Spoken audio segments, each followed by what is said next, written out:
중국의 진이라는 나라가 시황제가 세웠던 진나라가 멸망을 하고 한나라로 교체가 되던 그 혼란한 과도기에 위만이 망명을 해서 들어왔다 그랬죠. 근데 이제 이 한나라가 세 개의 나라로 찢어집니다. 그게 바로 중국의 그 유명한 삼국시대가 되는 거죠. 위, 촉, 오나라. 그래서 삼국지에 나오는 그 배경이 바로 이 위촉오입니다. 근데 이제 여기에서 통일을 했던 나라가 이제 위나라고요. 그런데 위나라의 그 신하였던 사마염이라는 인물이 왕실을 배반을 하고 진이라는 나라를 건국을 했어요. 근데 이제 북쪽에서 등장을 했던 오랑캐 민족들이 내려오면서 세운 나라가 5호 16국, 그리고 이 진나라가 아래로 내려가서 세운 나라가 동진입니다. 한마디로 여기 북쪽에서 내려온 오랑캐 민족들이 여기에 세운 나라가 5호 16국, 그리고 밑에 동진으로 이렇게 나누어졌다, 이런 얘기예요. 근데 이제 이 5호 16국의 뒤를 이어서 여러 나라가 등장을 하고 동진의 뒤를 이어서 여러 나라가 등장을 하는데, 이걸 우리가 북쪽에 여러 나라가 등장을 했다 그래서 이 시대를 북조라고 그러고, 남쪽에 여러 나라가 등장을 했다라고 해서 이걸 남조라고 하는데, 남조의 동진 다음에 등장하는 나라가 어떤 나라가 있냐면요, 송나라, 제나라, 뭐 양나라, 또 진나라, 뭐 이런 여러 나라가 있어요. 우리 왜 무령왕릉 하면서 뭘 배웠냐면,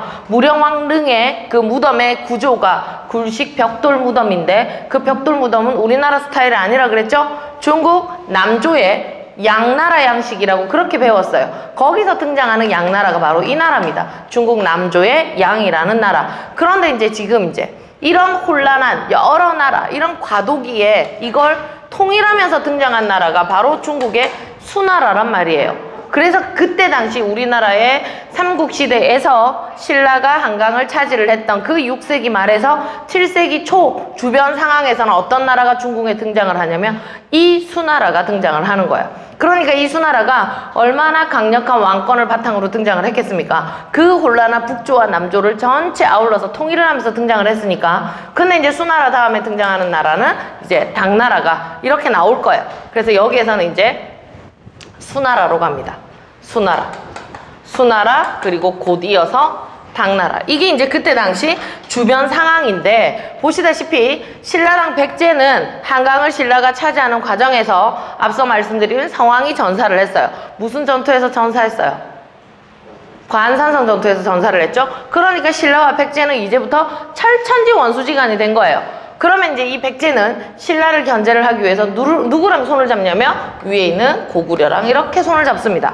그리고 아래쪽에 있는 외와도 손을 잡게 되는 거죠. 이 백제는 이렇게. 그 다음에 이제 고구려 같은 경우에는 중국에 이제 강력한 수나라가 등장을 하자 수를 견제를 하기 위해서 북쪽 민족이었던 또 다른 이제 오랑캐 민족인 돌걸족하고 이렇게 손을 잡게 되는 거예요. 이 고구려가. 그럼 이제 이런 주변 상황에서 신라는 누구랑 손을 잡을 수밖에 없다?